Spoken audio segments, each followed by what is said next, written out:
The Rams on third down. 6 conversions and 9 tries. They've done a great job of picking these up. Here it's 3rd and 2. Detroit! Here we go now. No. Check. Patriots! Back to throw. Well, they would have gotten a conversion if he could hold on. Instead, the drop means it'll be 4th down. Perhaps they overthought this one a little bit. They've been running it real well on this drive, and it was 3rd and short, okay? They decided to throw the football incomplete. Yeah, they might have thought just a little bit too hard about that play selection. So it's 3 more points, and that widens things out even further here in the 4th. Hey, in this league, you can never have too much. So if you're in range, grab the 3 whenever you can. This fielded at the 2.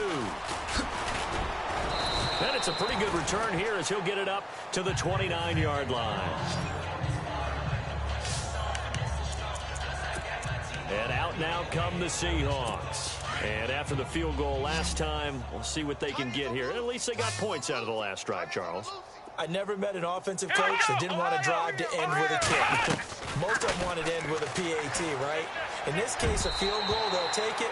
Way better than the alternative, which is a punt. Yeah, but you met fan bases that wanted that, that weren't happy with that field goal.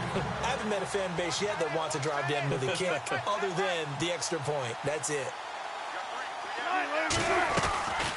Again, Rawls. He's been busy tonight. And an alley to run. And they get him down, but not before he takes it across the 40-yard line. They pick up 12 on the play there, and they move the chains.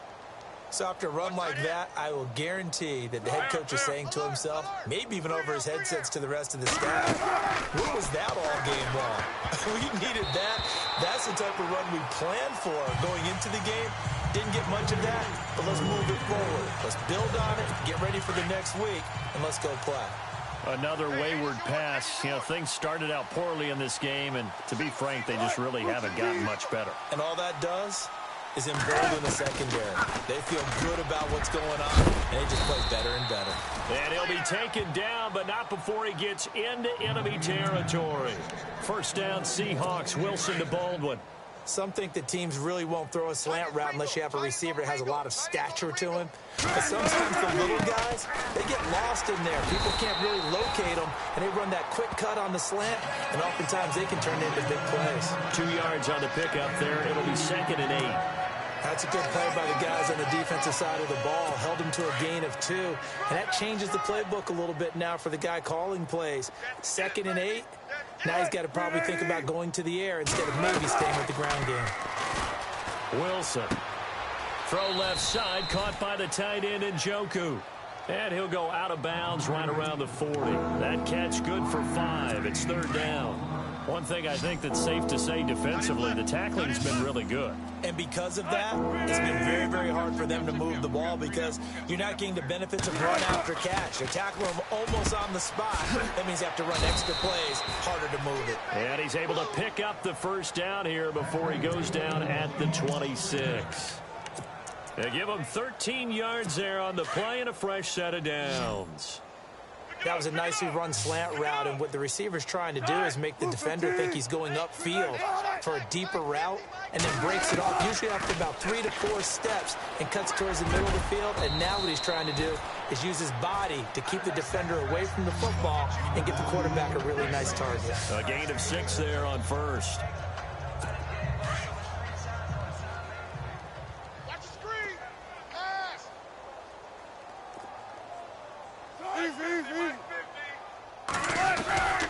Wilson again to Rawls. And he'll take it down here just shy of the 15 at the 16-yard line.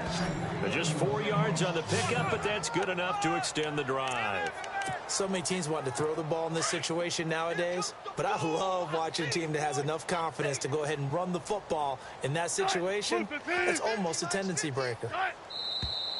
Now we've got whistles and movement up front. I think this is against Seattle. And that'll set them back 5.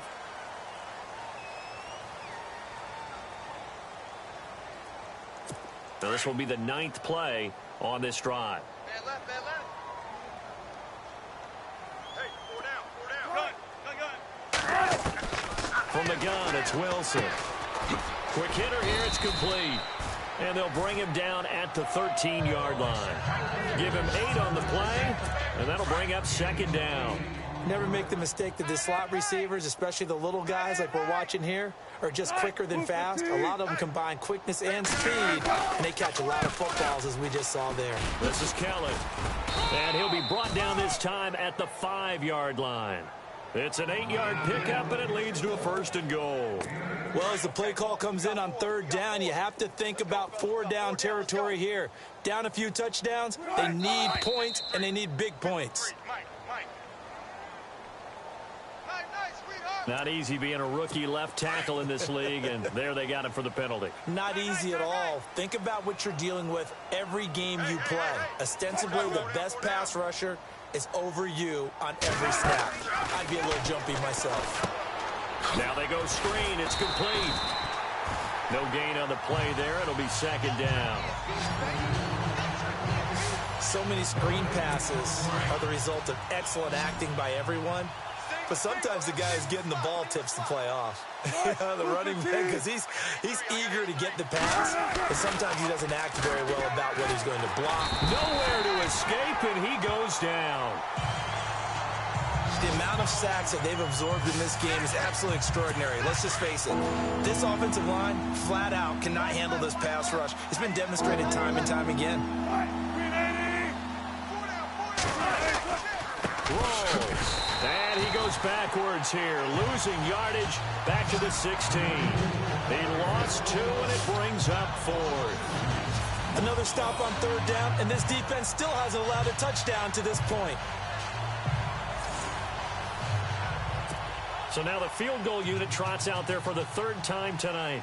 This a 33-yard attempt. And his kick is indeed good. And the drive will wind up yielding 3. Well, in the grand scheme of things, it's likely not going to matter much, but at least they get themselves 3 points closer to respectability. And I don't know that they're going to feel a whole lot better about things because they've clearly been outplayed all game long. But, hey, no reason not to take the points when the opportunity presents itself. And the hands team for the Rams able to secure the football. Well, 4th quarter, they felt like they needed the football back. Unfortunately, they couldn't get it. And I know we brought analytics into the game, and someone has said here that the data says that when a team's expecting an onside kick, 80% of the time, the team expecting it, they do actually recover the ball, which is what we saw here. I just wonder if that number is much more of a anecdotal type of a number. Kind of like when the coaches tell us, well, when you score on special teams, 93% of the time you win the game. I'm still waiting to see that number is empirical. Let's go! And now here's a carry heading left. He'll get 3 up to midfield. Doesn't matter who you're rooting for in this game. The effort of the man with the football, getting away from one and trying to turn forward and get some yardage, I really liked what he did there. Set! Green, 39! Back 99, Philly, here we go! From the midfield stripe, they'll look to throw. And he will have a 1st down here at about the 40. It's a 10-yard pickup, and it moves the chains.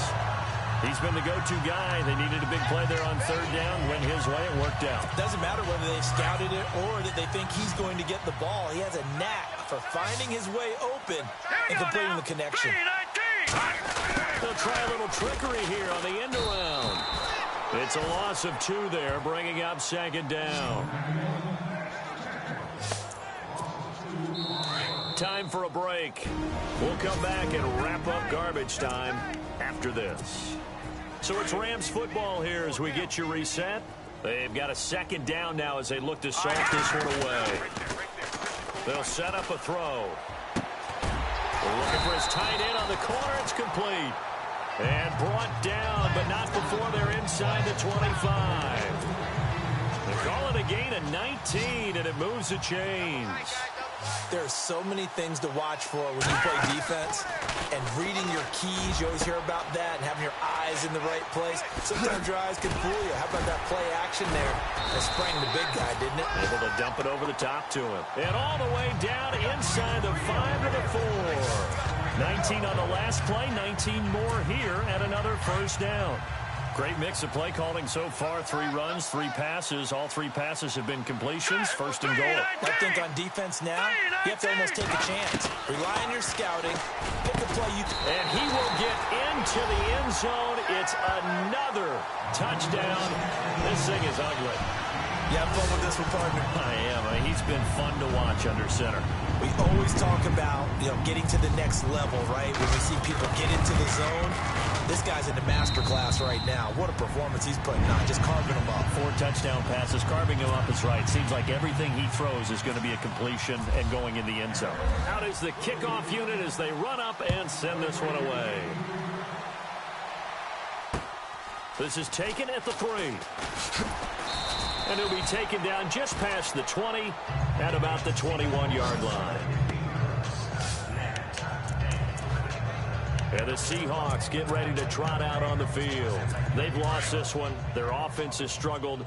Do they try to put together something here at the end just to take into next week? Yeah, sometimes teams want to do that and coaches want to. I remember one time I was on a team and we were losing late in the game like this, and you knew it was lost. It was over, right? And the coach called a running play and pretty much said to everyone, I want to see something executed well before we get out of here. And that was the message to the team. Just something to build on. Just something to build on, get it done, and maybe we can look at that and say, we'll get better as we go forward. They'll run it now out of the gun. Absolutely nobody fooled there. He's going nowhere fast as he's stopped behind the line of scrimmage. That'll set him back with a loss of 3 on the play. And it'll be a 3rd and about 13. 19. From the shotgun, Wilson. And that is incomplete. We always talk about receivers. If the ball hits your hand, you're supposed to haul it in, but it is hard to adjust to a pass thrown a little bit behind you. That one was all the momentum going forward. Couldn't contort his body back to grab it. He steps into this one, and this is a rocket. This is taken at the 18. Gets by him, and now a little daylight.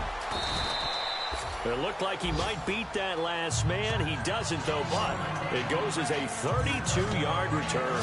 And this offense, they're going to have excellent field position. They take over with a 1st and 10 on the short side of the field.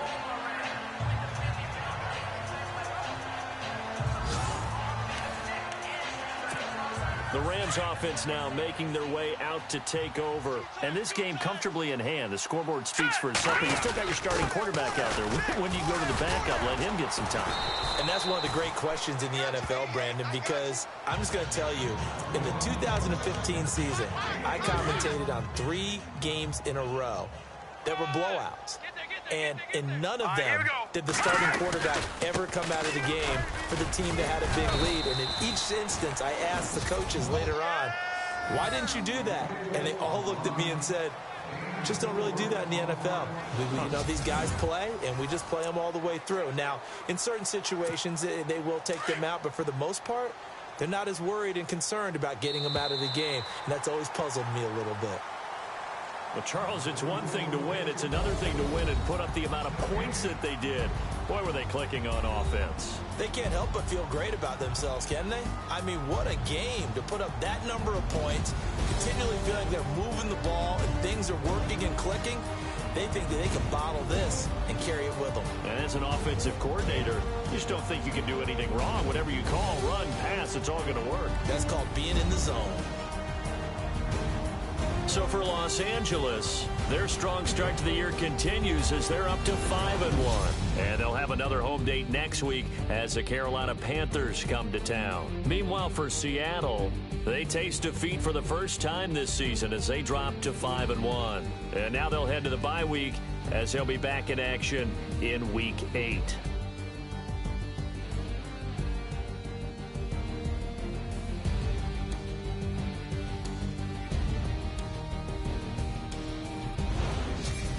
So that'll do it. For my partner, Charles Davis, and the best darn crew in the industry, I'm Brandon Gaudin. This has been a presentation of the NFL on EA Sports. The Rams are victorious here as we say so long from Exposition Park in L.A.